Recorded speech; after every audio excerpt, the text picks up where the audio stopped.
નમસ્કાર દર્શક મિત્રો, હું છું કાદિર શેખ. કર્તવ્ય ગુજરાતના વિશેષ કાર્યક્રમ ક્રાઇમ સ્ટોરીઝમાં આપનું સ્વાગત છે, જ્યાં આપણે ગુના અને ગુનેગારોને બેનકાબ કરીશું અને સાથે ગુના બનતા કઈ રીતે અટકાવી શકાય અને ગુના બન્યા પછી પોલીસની કામગીરી વિશે પણ વાત કરીશું. સાથે જ સમાજની બદલાતી દિશા અને જે રીતે યુવા વર્ગમાં હત્યા તરફ દોરી જવાના જે બનાવો બની રહ્યા છે તે વિશે પણ ચિંતાની વાત છે. એ તમામ બાબતે આપણે આજે ક્રાઇમ સ્ટોરીઝમાં વાત કરીશું.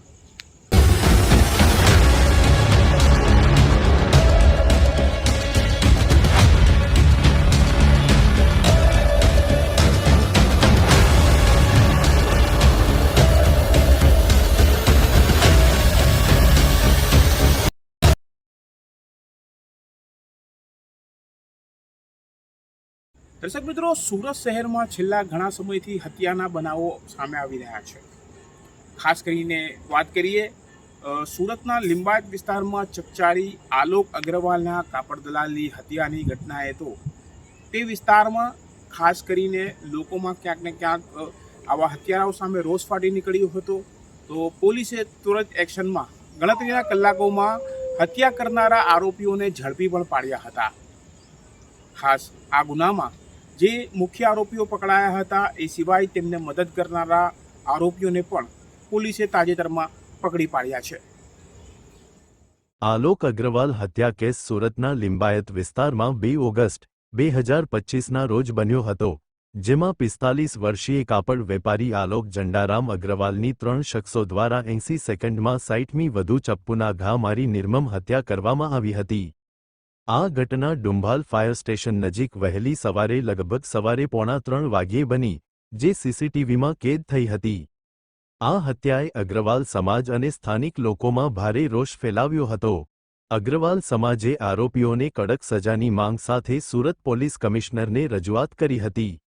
સ્થાનિકોમાં ભય અને અસુરક્ષાનો માહોલ સર્જાયો હતો અને કેટલાકે આરોપીઓના એન્કાઉન્ટરની માંગ પણ કરી હતી. જો કે પોલીસ કવિકેકશન ગણતરીના કલાકોમાં આરોપીઓ દબોચવાના શરૂ કર્યા હતા. હત્યા જૂની અદાવતના કારણે થઈ હોવાનું પોલીસ તપાસમાં બહાર આવ્યું હતું, જેમાં અશફાક નામના વ્યક્તિ સાથેના ઝઘડાને કારણે આરોપીઓએ હત્યાનું કાવતરું ઘડ્યું હતું. ત્યારબાદ પોલીસ કાર્યવાહી અને ધરપકડ દોર શરૂ થયો હતો. લિંબાયત પોલીસે 2 આરોપીઓ દીપક સરજુસિંહ અને ભગવાન સવાઈની ધરપકડ કરી હતી. મુખ્ય આરોપી અબરાર લસ્સીને 8 ઓગસ્ટ 2025ના રોજ નવસારી ચીખલી હાઈવે પરથી ઝડપી પાડવામાં આવ્યો હતો અને પોલીસે ઘટનાનું રિકન્સ્ટ્રક્શન કરાવ્યું હતું. ત્યારે પણ લોકરોષ દેખાયો હતો. સુરત ક્રાઇમ બ્રાન્ચે 2 અન્ય આરોપીઓ રમજાન ઉર્ફે પાડા સરદાર શેખ અને અફસર ઉર્ફે બોકા હમીદ ખાન ની પણ ધરપકડ કરી હતી. ચોથા આરોપી અશફાકની શોધખોળ ચાલુ છે, જે હત્યાનું મુખ્ય કારણ હોવાનું મનાય છે. હત્યા બાદ આરોપીઓએ જાહેરમાં છરી લહેરાવીને ભયનો માહોલ સર્જ્યો હતો, જે સીસીટીવી ફૂટેજમાં સ્પષ્ટ દેખાયું હતું. પોલીસે સીસીટીવી ફૂટેજ અને ટેકનિકલ પુરાવાઓના આધારે તપાસ ચાલુ રાખી છે અને બાકીના આરોપીઓને પકડવા માટે સઘન પ્રયાસો કરવામાં આવી રહ્યા છે. લિંબાયત હત્યાની ઘટના અને ત્યારબાદ આરોપીઓનું ઘટનાનું રિકન્સ્ટ્રક્શને ખાસ કરીને ગુનેગારોમાં ક્યાંક દહેશત ફેલાવવાનું કામ તો કર્યું હતું. જે રીતે ગુનેગારોને પોલીસ દ્વારા રિકન્સ્ટ્રક્શન કરાયા ત્યારે ત્યાંની જનતામાં પણ એક સંતોષ હતો. પણ કહેવાય છે કે હાલ જે રીતે વસ્તી વધી રહી છે, લોકોની માનસિકતા જે બદલાઈ રહી છે, ખાસ કરીને યુવાઓની માનસિકતા બદલાઈ રહી છે, ત્યારે ગુના અને ગુનેગારોની જે ચેન છે તે આગળ વધી રહી છે. કેટલાક દિવસો વીત્યા અને ફરી લિંબાયતમાં એક હત્યાની ઘટના સામે આવી. લિંબાયત, સુરતમાં અરુણ પાટીલની હત્યાનો કેસ એક ચોંકાવનારી ઘટના છે, જે 11 ઓગસ્ટ 2025ના રોજ આસ્તિક નગર વિસ્તારમાં બની હતી. એક અઠવાડિયા પહેલા પણ આ વિસ્તારમાં કાપડ વેપારી આલોક અગ્રવાલની હત્યા થઈ હતી, જેના કારણે સ્થાનિક લોકોમાં ફરી ભયનો માહોલ જોવા મળ્યો હતો. લિંબાયતમાં વધતી જતી ગુનાખોરીને લઈને ગુનેગારોની માનસિકતા સામે પણ સવાલો ઉઠ્યા હતા. ફરી હત્યાની આ ઘટનામાં અરુણ પાટીલ નામના યુવકની તેના 2 સાથીઓ 24 વર્ષીય દેવીદાસ ઉર્ફે દાદુ સુખદેવ પાટીલ અને 22 વર્ષીય સન્ની ઉમેશ હલવાઈ દ્વારા ચપ્પુ વડે હત્યા કરવામાં આવી હતી. આ ત્રણેય વચ્ચે મામા ફોઈના ભાઈઓનો કૌટુંબિક સંબંધ હતો, જે આ ઘટનાને વધુ ગંભીર બનાવે છે. લિંબાયતના આસ્તિક નગરમાં નિરંકારી કિરાણા સ્ટોર પાસે સાંજે આશરે 5 વાગ્યે થયેલ હત્યામાં ત્રણેય યુવકો નાસ્તો કરવા માટે એકસાથે બેઠા હતા. નાસ્તાના ખર્ચને લઈને પોતપોતાનો ખર્ચો ઉપાડવો એવી ચર્ચા દરમિયાન બોલાચાલી થઈ. આ બોલાચાલી ઝઘડામાં ફેરવાઈ અને આવેશમાં આવીને દેવીદાસ અને સન્નીએ અરુણ પર ચપ્પુ વડે હુમલો કર્યો, જેના કારણે તેનું ઘટના સ્થળે જ મોત થયું. અરુણને પીઠ, બગલ અને ગળા પર ગંભીર ઈજાઓ થઈ, જેના કારણે તેનું મોત નીપજ્યું.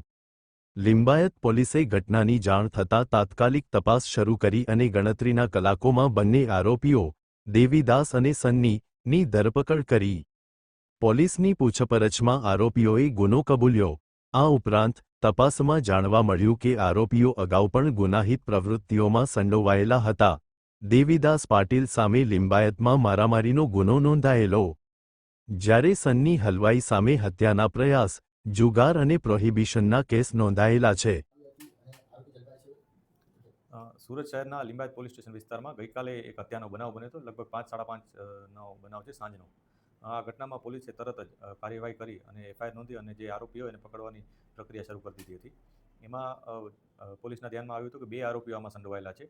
જે ભોગ બનનાર છે એનું નામ અરુણ પાટીલ છે. આરોપી તરીકે 2 વ્યક્તિઓ છે. એકનું નામ દેવીદાસ ઉર્ફે ડેવિડ પાટીલ છે અને બીજાનું નામ સન્ની મોદનવાલ હલવાઈ છે. આ બંને જણાએ થઈ અને ભોગ બનનારની હત્યા નિપજાવી હતી. જે ત્રણેય જણા છે એ લોકો એક જગ્યાએ બેસેલા હતા. એક દિવસ પહેલાં ત્રણેય વચ્ચે ગાળાગાળી થઈ હતી અને આરોપી અને ભોગ બનનાર આ લોકો વચ્ચે એ વખતે પણ થોડુંક વિવાદ જેવું થયું હતું. ત્યારબાદ ગઈકાલે એ લોકો પોતાને ગલીમાં બેસેલા હતા અને ત્યાં વાતચીત કરતા હતા. આ દરમિયાન પણ થોડાક એ લોકોને અપશબ્દો કદાચ બોલ્યા હશે એ પ્રકારની માહિતી મળી છે. અને ત્યારબાદ જે બંને આરોપીઓ છે એ લોકોએ એમ નક્કી કર્યું કે આપણે નાસ્તો કરવા જવું છે. તો જે ભોગ બનનાર છે એણે પણ એને કીધું કે હું પણ નાસ્તો કરવા આવીશ. અને આ વચ્ચે ત્યારે એ લોકોએ પૈસાનું એવી વાત કરી કે આપણે સોલ્જરી કરશું. આ બાબતે ત્રણેય વચ્ચે કંઈક વિવાદ થયો, બોલાચાલી થઈ અને એ વખતે કંઈક ઉગ્ર થઈ ગયા હોવાથી બંને જણાએ ભેગા મળી અને ભોગ બનનારની હત્યા કરી નાખી હતી.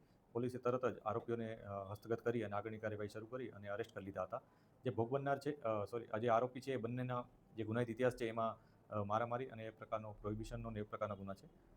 પોલીસે આગળની કાર્યવાહી હાથ ધરી છે. હજી પણ અમે ઇન્વેસ્ટિગેશન ચાલુ એ બાજુ પણ રાખ્યું છે કે અન્ય કોઈ એમાં એંગલ છે કે નહીં અને જે આરોપી છે એમનો કોઈ ગુનાહિત ઇતિહાસ છે કે નહીં એની પણ અમે તપાસ કરી રહ્યા છીએ.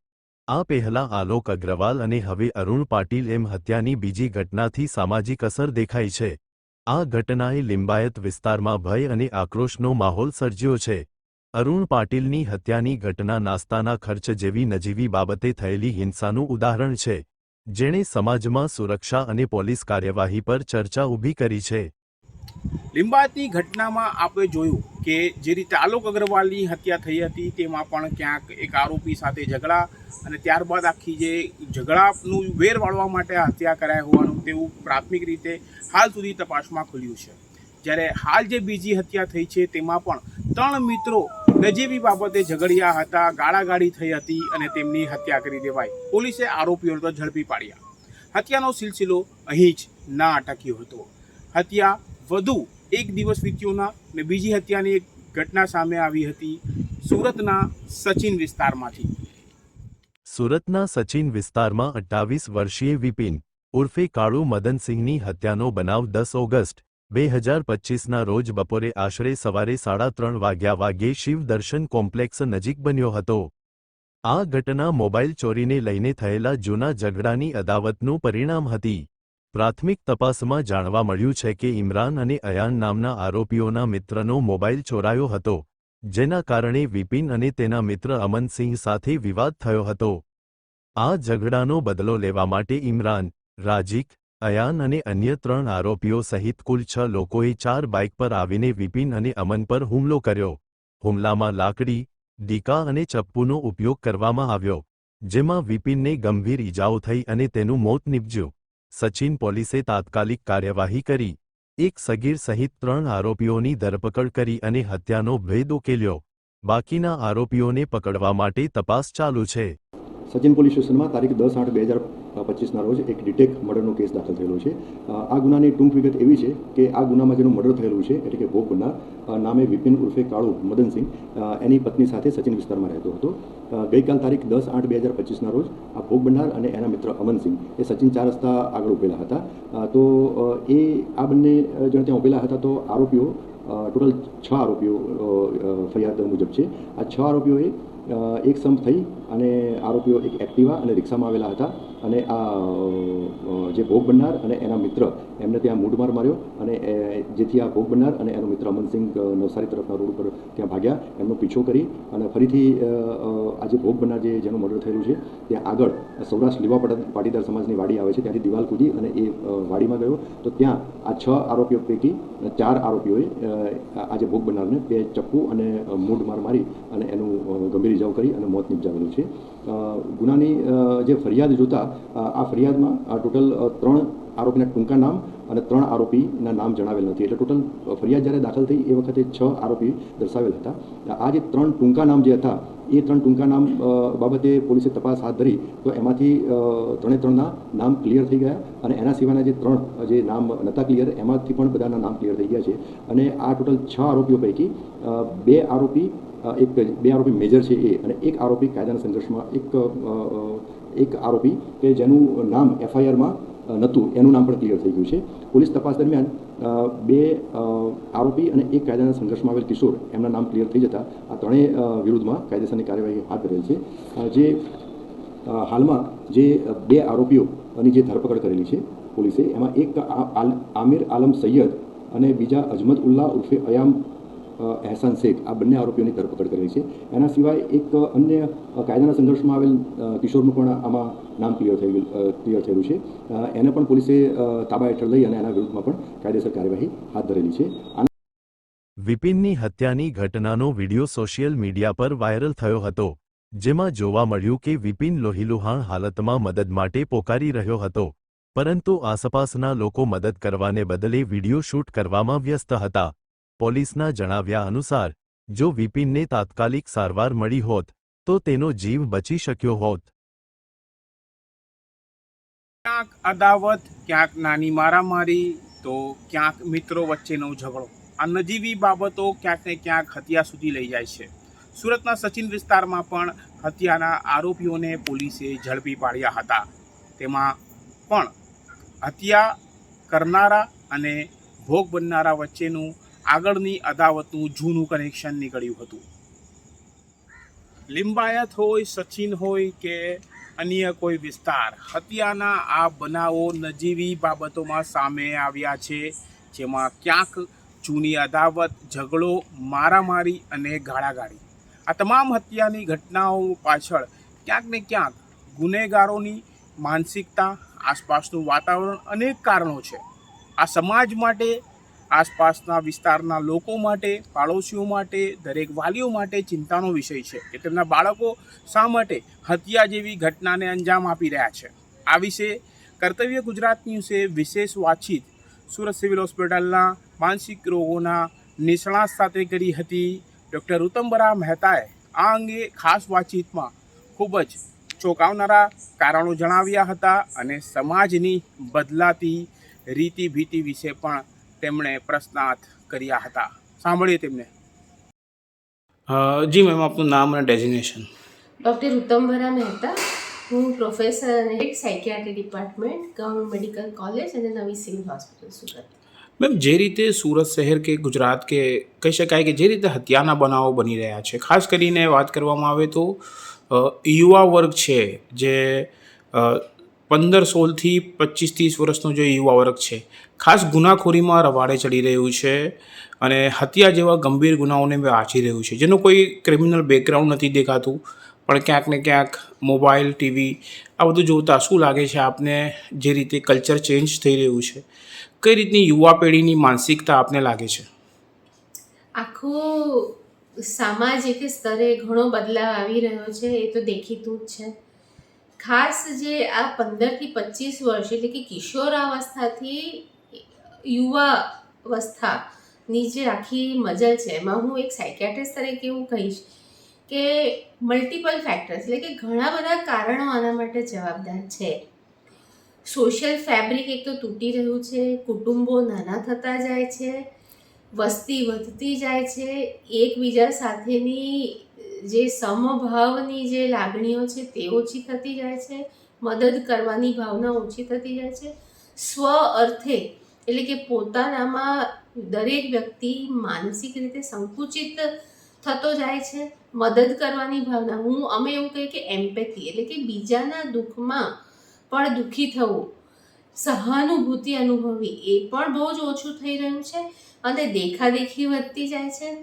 એ ઉપરાંત આ જે યુવા વર્ગ અને જે કિશોર અવસ્થા છે એના માટે હું ખાસ કહીશ કે બ્રેઇન ડેવલપમેન્ટ આપણે 20-25 વર્ષે એકચ્યુઅલી જે પ્રીફ્રન્ટલ કોર્ટેક્સ અમે કહીએ કે જે નિયો કોર્ટેક્સ છે એ ધીમે ધીમે ડેવલપ થાય છે અને એનું જો બરાબર ડેવલપમેન્ટ હજુ 15-20 વર્ષે એવું થયું પણ નથી હોતું.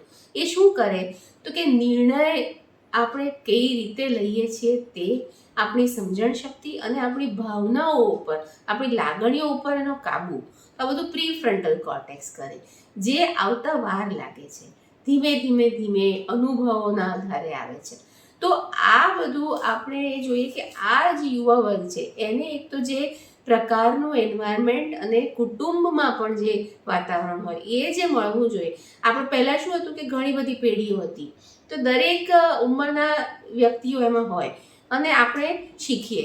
આજના લોકો 1 કે 2 જ બાળકો હોય અને તે પણ પાછા બહાર, ગ્રાન્ડ પેરેન્ટ્સ એટલે કે જે દાદા દાદી છે એ પણ સાથે નથી રહેતા, એટલે એ વધારે ઉંમરની શું સમસ્યા છે એ લોકોને નથી ખબર, કેર કઈ રીતે કરવી એવું નથી ખબર, અને દેખાદેખી સોશિયલ મીડિયા ચોક્કસ એમાં જે સામાજિક, એમને એવું લાગે છે કે અમે તો કેટલા બધા ફ્રેન્ડ્સ છે અમારા હજારો, પણ રિયલ જે વાસ્તવિક જે મિત્રતા હોવી જોઈએ કે તમારી જરૂરિયાતમાં તમારી મદદે આવે એવા તો કોઈ મિત્રો છે જ નહીં. આ તો ફક્ત દેખાડો જ છે. મેમ ખાસ કરીને સમાજ અને આગેવાનો કહી શકાય અથવા કુટુંબના મોભીઓ કહી શકાય, એમની પણ શું લાગે છે જવાબદારી બનતી હોય છે અથવા એમનો રોલ કેટલો મહત્વનો હોય છે આવા યુવાઓનો સુધાર? તમે આજકાલ તમે મૂવીઝ પણ જુઓ તો એમાં વાયલન્સ અને એગ્રેશનનું પ્રમાણ કેટલું વધારે છે.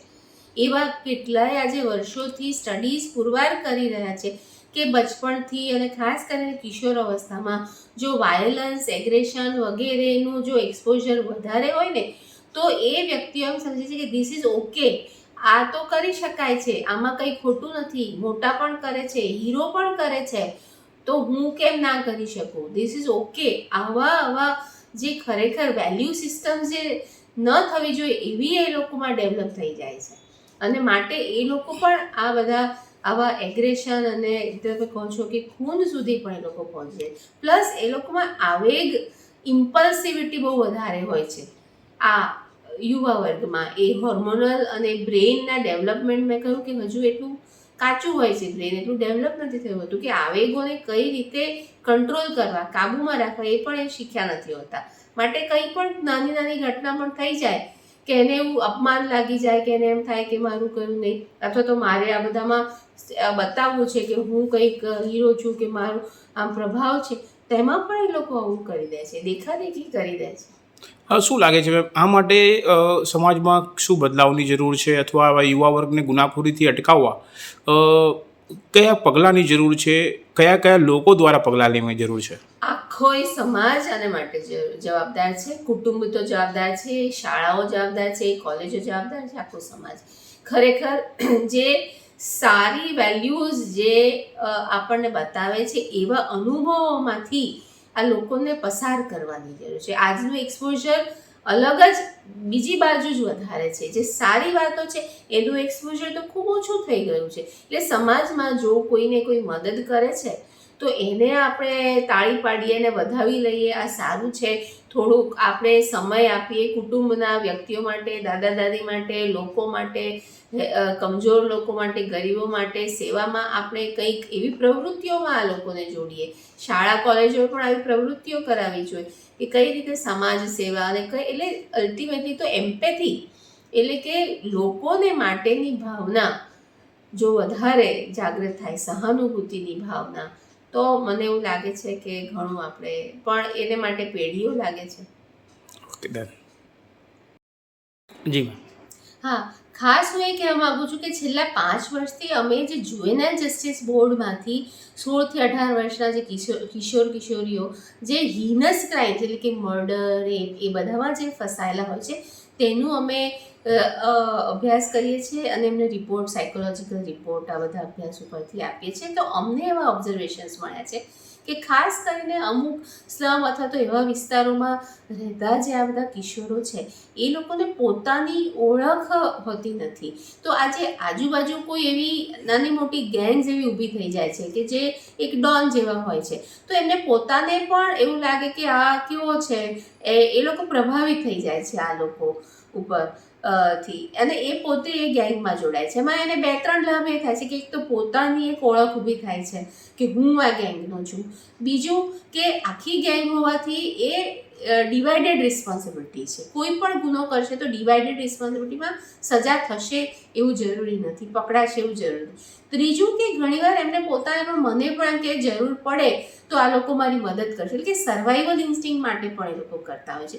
અને આ ગુનાઓ મોટા ભાગે એવા હોય છે ગેંગના, મોબાઈલ ચોરી, તપડંચી, ચોરી, આ તે, અને એમાં એમ કે પકડાઈ જવાના ડરે અથવા તો જો થોડીક પણ આમ કે થોડી આમ મારામારી થઈ ગઈ તો કોઈકને કોઈક એવું હથિયાર હોય તો એ હુલાવી દેવું, એક્સિડેન્ટલી ઇમ્પલ્સિવલી પણ આ લોકો આ ગુનાઓમાં આવી રીતે ફસાઈ જતા હોય છે. પણ છેવટે અમે એ જોયું છે કે એક પછી એક ગુનો એ લોકો વધારે આગળ વધવા માંડે છે, પણ છેવટે એમનું પોતાનું જીવન અને ખાસ કરીને પરિવારના લોકો છે એ લોકોનું પણ જીવન બરબાદ થઈ જાય છે. એટલે ખાસ આપણે આ જે કિશોરો જે છે કે આ ગુનાઓમાં સપડાયેલા છે એમને માટે પણ વધારે જે મનોસામાજિક સ્તરે જે કામ કરવાની જરૂર છે, રેમેડિયલ એન્વાયરમેન્ટ આપી અને એમને આખું થેરાપી આપી અને એમને આખું અલગ વાતાવરણ લઈ જઈને એમના વ્યક્તિત્વના વિકાસ કરવાની જરૂર છે.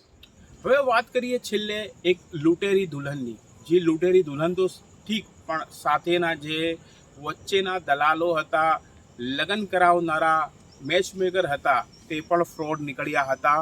અને ઉત્તરાયણ વિસ્તારમાં એક એવી ઘટના સામે આવી હતી કે એક યુવક લગ્નના નામે ઠગાઈ ગયો હતો. જોઈએ આ ઘટના. સુરતના કોસાડ ઉત્તરાણ વિસ્તારમાં એક લૂંટેરી દુલ્હનની ઘટના સામે આવી છે, જેમાં એક યુવતીએ ખોટું નામ ધારણ કરીને સૌરાષ્ટ્રના એક યુવક સાથે લગ્ન કર્યા અને માત્ર 13 દિવસ સાસરે રહીને 1,40,000 લઈને ફરાર થઈ ગઈ. આ ઘટનામાં યુવતી અને તેના સાથી દલાલે યુવકને છેતરવા માટે ખોટી ઓળખનો ઉપયોગ કર્યો હતો. સુરતના ઉત્તરાણ વિસ્તારમાં આવેલા જૂના કોસાડ રોડ પર સ્ટાર પેલેસમાં રહેતા અને મૂળ બજુડ, તાલુકા ઉમરાળા, ભાવનગર જિલ્લાનો ગૌરાંગ ચુનીલાલ કુંભાણી, જે વેણીનાથ ગરનાળા પાસે પાનનો ગલ્લો ચલાવે છે, તેમની સાથે લૂંટેરી દુલ્હનનો કિસ્સો બન્યો હતો. 30 માર્ચે નરેશ ભુપ્તમાઈ મિયાણી સહિતની ટોળકીએ એક યુવતી, કાજલ, નો પરિચય કરાવ્યો હતો.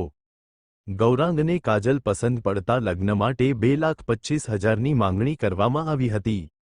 17 એપ્રિલે યોગીચોક પેલેડિયમ પોઈન્ટ ખાતે વકીલની ઓફિસમાં સમજૂતી કરાર સાથે ગૌરાંગે કાજલ સુનિલભાઈ પરમાર નામની યુવતી સાથે લગ્ન કર્યા હતા. લગ્ન બાદ 5મા દિવસે કાજલનો ભાઈ લાલો ઘરે આવ્યો અને રીત રિવાજ મુજબ કાજલને પિયર લઈ ગયો. 7 દિવસ પછી કાજલ પરત આવી, પરંતુ તેનો સ્વભાવ બદલાયેલો હતો. તેણે કારણ વિના ઝઘડો કર્યો અને 5 થી 6 દિવસ રહ્યા બાદ ફરી પિયર જતી રહી.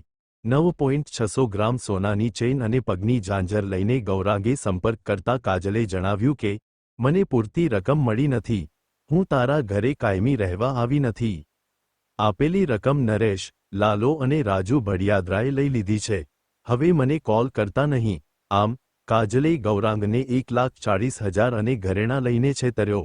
ઉત્તરાણ પોલીસે આ મામલે તપાસ શરૂ કરી છે અને ફરાર આરોપીઓ કાજલ, નરેશ, લાલો અને રાજુ ભડિયાદરાની શોધખોળ ચાલુ છે. આવી ઘટનાઓ ગુજરાતમાં અગાઉ પણ બની છે, જેમાં લૂંટેરી દુલ્હન ગેંગ લગ્નની લાલચ આપી નાણાં અને ઘરેણાં લઈને ફરાર થઈ જાય છે. દર્શક મિત્રો, ક્રાઇમ સ્ટોરીઝમાં આપણે જોયું કે રીતે શહેરમાં હત્યાના બનાવો બન્યા અને ત્યારબાદ પોલીસે આ ગુનેગારોને તો ઝડપી પાડ્યા. પણ આવા વધુ બનાવો ન બને તે માટે પોલીસની સાથે સાથે સમાજના દરેક મોભીએ જાગવાની જરૂર છે. એ દરેક માતા પિતાએ જાગવાની જરૂર છે કે જે ક્યાંક ને ક્યાંક પોતાના બાળકોના પ્રેમ અને ભાવનાઓમાં વહી તે બાળક કઈ દિશા તરફ જઈ રહ્યું છે, ગુનાખોરી તરફ પ્રોત્સાહિત થઈ રહ્યું છે, તેને રોકવાની જરૂર છે. અને સાથે સાથે દરેક એ બાળક પર નજર રાખવાની જરૂર છે જે ગુનેગારોને પોતાનું આઇડલ માની ગુનાખોરી તરફ તો ધકેલી જાય છે. અને સાથે એ બાળક અને એક યુવાએ પણ વિચારવાની જરૂર છે કે ગુનેગાર તેનો આઇડલ નહીં હોઈ શકે, કારણ કે તેના જેલમાં ગયા પછી તેનો પરિવાર ક્યાંક ને ક્યાંક વિખેરાય છે, દુઃખી થાય છે. એટલે ચોક્કસપણે આપણે ગુના અને ગુનેગારોની દાસ્તાનની સાથે સમાજને સાચી દિશામાં તરફ લઈ જતા પરિબળો પર આવા કાર્યક્રમમાં ચર્ચા કરતા રહીશું. ત્યાં સુધી હું કાદરી શેખ રજા લઉં છું મારા કેમેરામેન સાબરી અલી સૈયદ સાથે. જય હિન્દ, જય ભારત.